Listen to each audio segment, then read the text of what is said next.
ইসলাম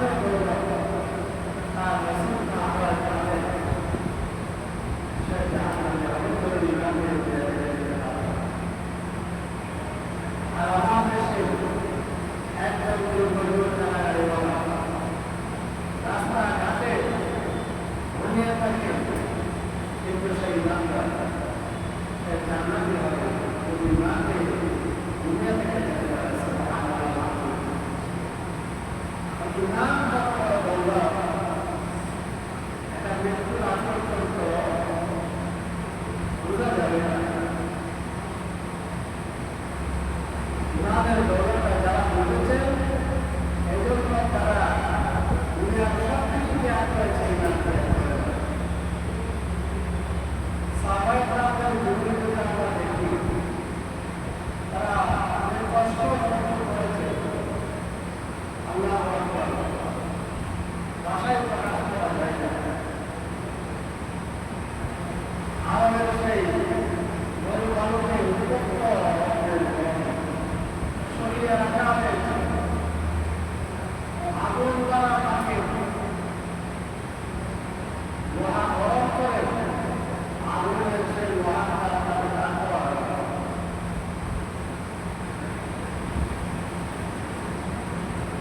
বাড়িঘর থেকে তাদেরকে উদ্ধার করা হয়। সব কিছু তারা এভাবে সহ্য করেছে, কিন্তু দাবি ছিল একটা যে ইমান, কিন্তু তারা সব ত্যাগ করেছে ইমান আর যাদের কাছে ইমান ইসলাম এবং লৌকিক, তারা ইমান ইসলাম ত্যাগ করবে, একটা চাও তারা ত্যাগ করবে না।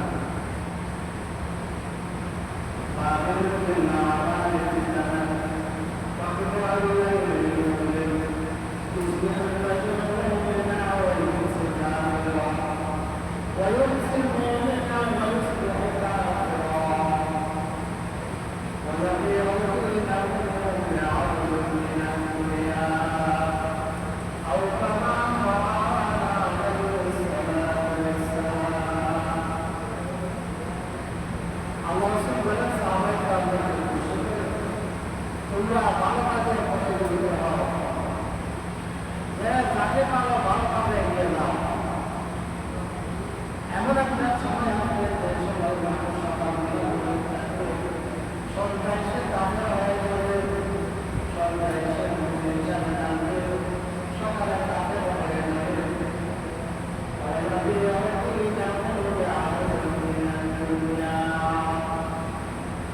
লোকালে তুচ্ছ জিনিসের বিনিময়ে তার ইমান ইসলাম বিক্রি করে দেবে না। অথচ যারা ইমান ইসলামের তারা সব ত্যাগ করেছে। ইমান ইসলাম স্ত্রীর মুক্ত পরিকল্পনা ধন সম্পদ ক্ষমতা সব ত্যাগ করেছে। ত্যাগ করে ইসলাম, ত্যাগ করে ইমান। আর আমরা যে সতর্কবাণী করেছেন, এমন একটা সময় আসবে মানুষ দুনিয়া থেকে কারণে বড় বড় বিষয় নয়, তুচ্ছ জিনিসের বিনিময়ে ছায়ার কারণে, টাকার কারণে, আত্মীয়তার কারণে, সম্পর্কের কারণে ইমান ইসলাম আদর্শ ত্যাগ করে দেবে। আমরা সকলকে হেফাজত করতে পারি। প্রথম নিয়ামত বলছিলাম, বরং নিয়ামত যে নিয়ামতের সাথে দুনিয়ার কোনো নিয়ামতের তুলনা হয় না। এক তিনটা মহাবিশ্বের মহাপ্রবন্ধের এক নম্বর হচ্ছে ইমান ইসলাম। আল্লাহ যাদের ইমান ইসলাম দান করেছেন, দুনিয়ার সবচেয়ে ইহকাল পরকালের সবচেয়ে বড় নিয়ামত আল্লাহ তাদেরকে দান করেছেন।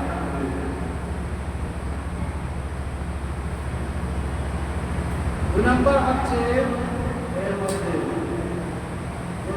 দুই নম্বরটাই আলোচনা করবো। দুই নম্বরটাই বলি। দুই নম্বর হচ্ছে যে সুস্থতা।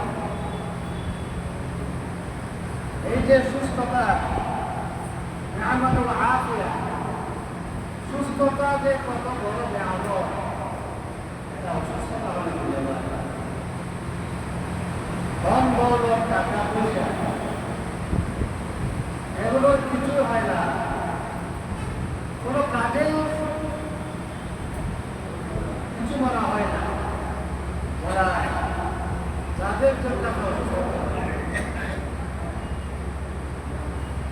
এই অসুস্থতা সুস্থতা বলা নিয়ামত,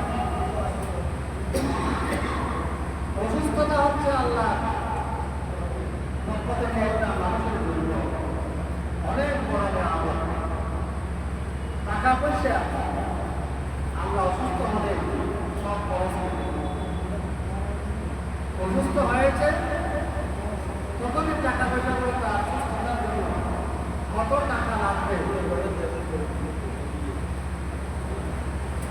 কত টাকা লাগবে সেটা আমরা দেখি না। যে আমি সুস্থতা চাই, শরীরের সুস্থতা চাই,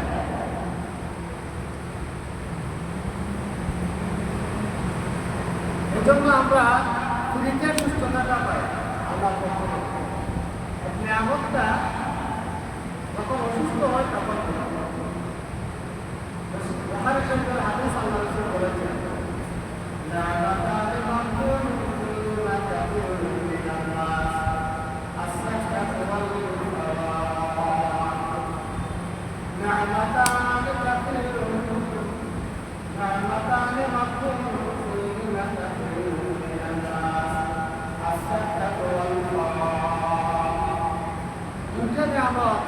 আমরা পাই, এর কোনো গুরুত্ব না দিই, উন্নয়ন না করার কারণে আমরা প্রায় মানুষ ক্ষতিগ্রস্ত।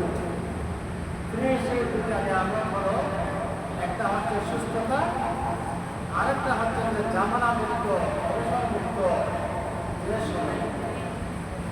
দুটা আল্লাহ আমাদেরকে ফিরিয়ে দেন। কিন্তু এগুলোর ব্যাপারে অধিকাংশ মানুষ, প্রায় মানুষ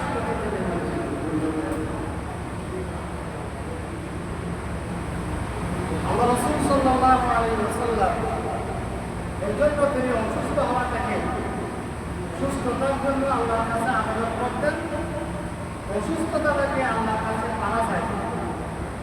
এখান থেকে বুঝে যায় সুস্থতাটা কত বড় যায়। যে দোয়াটা আমরা সেই করোনার সময় প্রায় মানুষ মুখস্থ করে ফেলেছি, এই দোয়াটা আল্লাহ প্রায় সবাই করে। اللهم إني أعوذ بك من البرص والجذام ومن سيء الأسقام। হে আল্লাহ, আমি আপনার কাছে পানা চাই সুস্থ রোগ, পাগলামি এবং কঠিন কঠিন রোগ থেকে আমি আল্লাহ রাসূল নিজে আল্লাহর কাছে দোয়া করতেন। তিনি দোয়া করে তিনি আমাদের সুস্থতার জন্য তেমনিভাবে রোগ থেকে যেমন মুক্তি চাইতেন, আবার সুস্থতার জন্য তিনি দোয়া করতেন। আল্লাহুম্মা ইন্নী আসআলুকাল আফিয়াতা ফিদ দুনিয়া ওয়াল আখিরাহ। আল্লাহুম্মা ইন্নী আসআলুকাল আফওয়া ওয়াল আফিয়াতা ফিদ দীনি ওয়া দুনিয়ায়া ওয়া আহলি ওয়া মালি। হে আল্লাহ, আমি সুস্থতা চাই, দুনিয়াতেও চাই, পরকালেও চাই, আমার জন্য চাই, আমার পরিবারের জন্য চাই। এই যে সুস্থতা নামক এটা কত বড় নিয়ামত, আমরা এখান থেকে বুঝতে পারি যে আল্লাহ রাসূল নিজে রাসূলের নিজে আল্লাহর কাছে আবেদন করেছেন, অসুস্থতা থেকে পানা চেয়েছেন, আবার সুস্থতার জন্য আল্লাহর কাছে আবেদন করেছেন। এবং এই যে আল্লাহ রাসূল সাল্লাল্লাহু আলাইহি ওয়াসাল্লাম যাদেরকে সুস্থতা নামক নিয়ামতগুলো দিয়েছেন, রাসূল তাদেরকে বলছেন, তোমরা এটাকে ধনী করো, তুমি যে চিরজীবন তোমার পূর্ণ হায়াত তুমি সুস্থ থাকবে। তাদের খামসান আল্লাহ সবার বাটা বাবা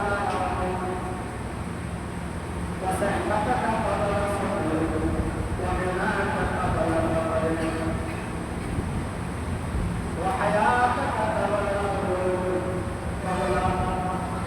وفراغك قبل الشغل وحياتك قبل الموت أو كما قال عليه الصلاة والسلام। রাসূল বলেন, হে আমার উম্মত, তোমরা তোমার জীবনে পাঁচটা বিষয়কে তুমি গ্রহণ করবে। اغتنم خمسا قبل خمس شبابك قبل حرام।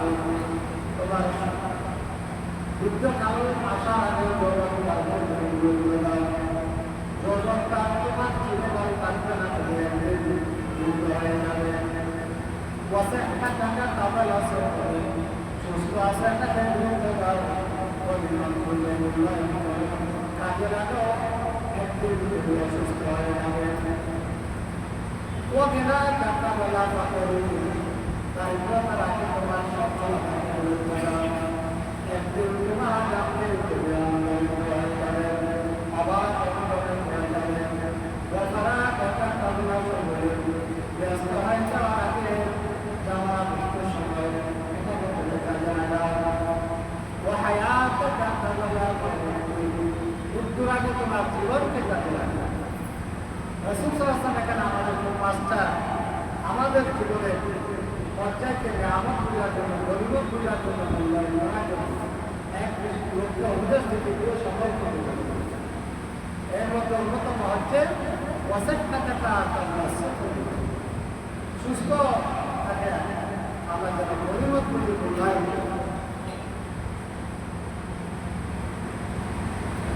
এই যে সুস্থতার নিয়ামত অন্যান্য নিয়ামতের মধ্যে এটা একটা নিয়ামত প্রত্যেকটা নিয়ামতের ব্যাপারে আল্লাহর কাছে জবাব দিই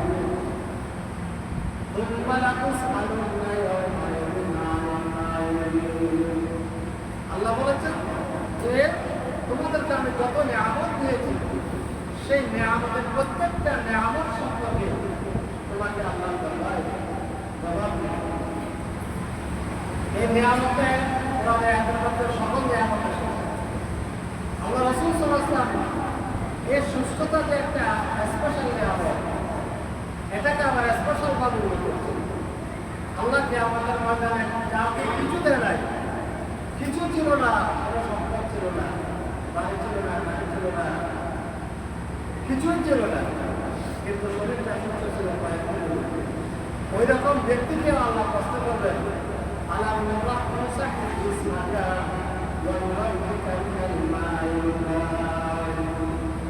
বান্দা যখন বলবে আল্লাহ আমার তো কিছুই ছিল না আমি একেবারে অসহায় করে জন্ম নিয়েছি আমি অসহায় টাকার বাড়ি ছিল না ওনার কাপড় ছিল না পুরো বাদ খেতে পারি নাই আল্লাহ যখন বলবেন আল্লাহ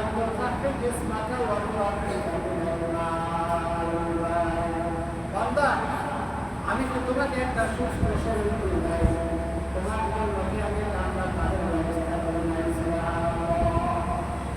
তোমার জন্য তো আমি অন্তত সুস্থ শরীরের ব্যবস্থা করেছি তোমার হায়াতের মতো তো সুস্থতার আমার নিয়ামতটা ছিল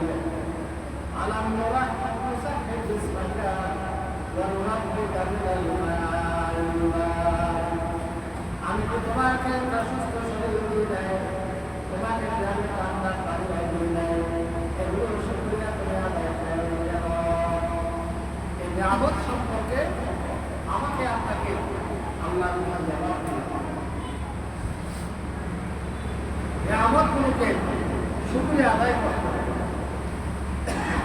প্রথম যে বললাম সুস্থতা একটা নিয়ামত আল্লাহ আমাদেরকে সুস্থ শরীরে সুস্থভাবে আল্লাহর আসার প্রতিযোগিতা করে আলহামদুলিল্লাহ এটা ফ্রিতে পেয়েছে আমরা কিন্তু এটাকে প্রথম দান করতে হবে এই জন্য প্রথম দান হলো যে অসুস্থ হওয়া থেকে নিজেকে রক্ষা করা এমন কোনো কাজ এবং পরিবেশ তৈরি করা যাবে না দেখা যাবে না যেটার সাথে নিজেরা অসুস্থ হয়ে যাবে এটা হচ্ছে নিজের উপর দেখে বর্তমান সময় এখন ভাইরাস প্রায় করে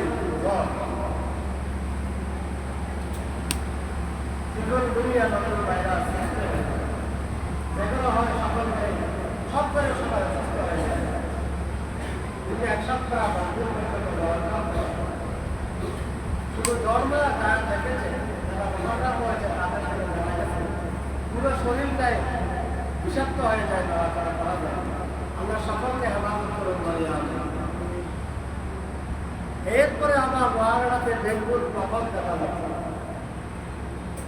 এর জন্য অনেকগুলো কারণ আছে যে নিজেরা জলাবদ্ধতা সৃষ্টি করা আবদ্ধ পানি তৈরি করা পানি নিষ্কাশনের ব্যবস্থা না থাকে বাড়ির আশেপাশে রাস্তাঘাটে জাম জঙ্গল তা তৈরি করে ফেলা তৈরির উপদ্রব হয় আমার কাজ সৃষ্টি করে উন্মুক্ত জায়গায় তারপরে ময়লা আবর্জনা জল ত্যাগ করা। চিকিৎসকরা বলতেছে এই সমস্ত কারণে মশা তৈরি হয়। সেই মশার মধ্যে আস্তে আস্তে ক্রমান্বয়ে ডেঙ্গু মশা তৈরি হয়। স্বাস্থ্য কমপ্লেক্স থেকে এই ব্যাপারে সাবধানতা এবং সতর্কতা জনগণের তৈরি করা হচ্ছে। এগুলোর জন্য আমাদের নিজেদের কিছু করণীয় আছে। আমরা নিজেরা কোনো নিজেদের কিছু করছি যে অসুস্থ হওয়ার জন্য আমি নিজেই নিজের কোনো পরিবেশ তৈরি করি। আমি বড় লোক, আমার বাড়ি এখানে, আমার আশপাশ গরিব লোক আমি পারতেছি না, না এটা সকলের দায়িত্ব। আমরা এখন একটা অভ্যস্ত হয়েছে সরকার করবে, সরকার, কিন্তু আমার নাগরিক হিসেবে আমারও তো দায়িত্ব আছে। আমার পরিবেশ সুন্দর রাখা আমার দায়িত্ব, আমার বাড়িঘর সুন্দর রাখা আমার দায়িত্ব, আমার আশপাশ সুন্দর রাখা এটা আমার দায়িত্ব। সুস্থতা সম্পর্কে সেটা আল্লাহর কাছে শুধু সুস্থতা চাইলে হবে। আল্লাহ রাসূল চেয়েছেন, অসুস্থতা থেকে বাঁচতে চেয়েছেন এবং পাশাপাশি অসুস্থ হয় এইরকম কাজকর্ম পরিবেশ থেকে আমাদেরকে নিজেদের বাঁচতে হবে। আমাদের আশপাশকে পরিষ্কার পরিচ্ছন্ন রাখতে হবে। আল্লাহ রাসূল বলেছেন, আপনার শাত্রুল ঈমান, আন-নাযাফাতু মিনাল ঈমান। পবিত্রতা ঈমানের অংশ। অনেক হাদিসে আছে একটা ঈমানের অর্ধেক। এটা হচ্ছে সওয়াবের কাজ, ইবাদত। এগুলো আমরা বুঝি, শুধু নামাজ নয়, সওয়াব নয়, ইবাদত নয়, এগুলো একটা ইবাদতের অংশ।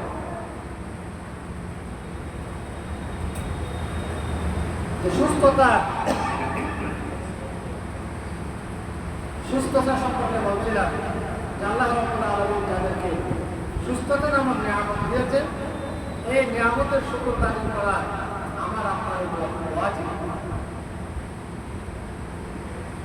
আল্লাহ লাইন শাকারতুম লা আযীদান্নাকুম ওয়া লাইন কাফারতুম ইন্না আযাবি লাশাদীদ। আল্লাহ বলেন, আমার নিয়ামতের যদি তোমরা শুকরে আদায় করো তাহলে আমার নিয়ামতগুলো আমি তোমাদেরকে বাড়িয়ে দেবো, আলহামদুলিল্লাহ। আর নিয়ামতের নাশুকরি যদি করো তাহলে আমি তোমাদের উপর আমার শাস্তিটা, কঠিন শাস্তি তোমাদেরকে দেব। শাস্তির মধ্যে একটা শাস্তি হলো নিয়ামতের যখন আমরা মূল্যায়ন করবো না, তার বিপরীতটা আসবে। নিয়ামতটা চলে যাবে, তার বিপরীতটা আমার আসবে। সচ্ছলতার যদি আমি শুকরিয়া আদায় না করি, অসচ্ছলতা আমার উপরে এসে যাবে। তারপর যদি আমি এই যে সুস্থতার যদি আমাদের শুকর গুজার না করি, তাহলে আমার জীবনে আমাদের জীবনে অসুস্থতা না আসবে। বলি নাউযুবিল্লাহি মিন যালিক। ইন্নাল্লাহা লা ইউগাইয়িরু মা বিকাওমিন হাত্তা ইউগাইয়িরু মা বিআনফুসিহিম। আল্লাহ রাব্বুল আলামিন কোন জাতির কোন মানুষের অবস্থা ততক্ষণ পরিবর্তন করেন না যতক্ষণ না সে কোন সে জাতি নিজের অবস্থার ব্যক্তি নিজের অবস্থার পরিবর্তন না করে। আল্লাহ নিয়ামত দিল, নিয়ামতের কদরটা আমি করতে হবে। আল্লাহ আমাকে সুস্থতা দিল, এই সুস্থতা নিয়ামত কদরটা আমি করতে হবে। অসুস্থতা যাতে আমাদের পেয়ে না বসে, এই জন্য আমাকে সতর্ক থাকতে হবে।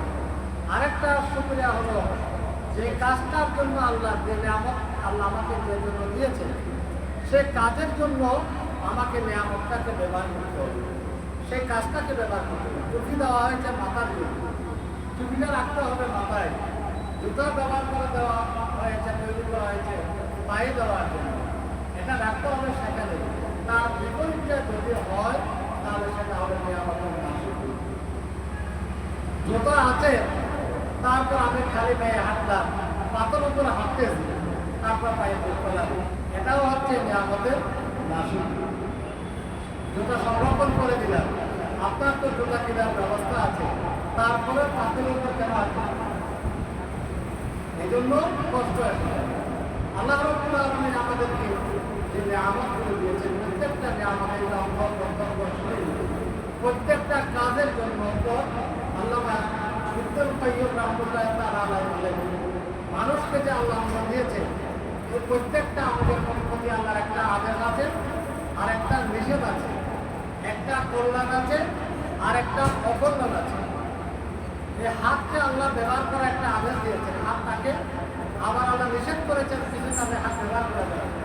আল্লাহ চোখের প্রতি একটা আদেশ আছে, চোখকে কাজে ব্যবহার করো, সেই কাজে চোখ ব্যবহার করতে হবে। আবার চোখকে নিষেধ করেছেন আল্লাহর কাছে ব্যবহার করা যায়। আমি এভাবে আমার শরীরে প্রত্যেকটা অঙ্গের প্রতি আল্লাহর একটা আদেশ আছে আর একটা নিষেধ আছে। আবার আমার প্রত্যেকটা হাত দ্বারা আল্লাহ কিছু উপকার দেওয়ার জন্য বলেছেন, আবার কিছু কাজ করলে অপকার হবে আল্লাহ বলেছেন।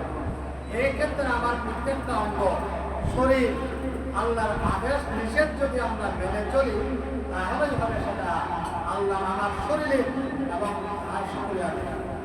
আর যদি সেটা না করি তাহলে না করি। আল্লাহ রাব্বুল আলামিন আমাদেরকে সুস্থতা সহ বছরে আল্লাহ আমাদের দান করেছেন। প্রত্যেকটা নিয়ামতের আল্লাহ যথাযথ শুকরিয়া আদায় করা আল্লাহ দান করে বলে আগে কথা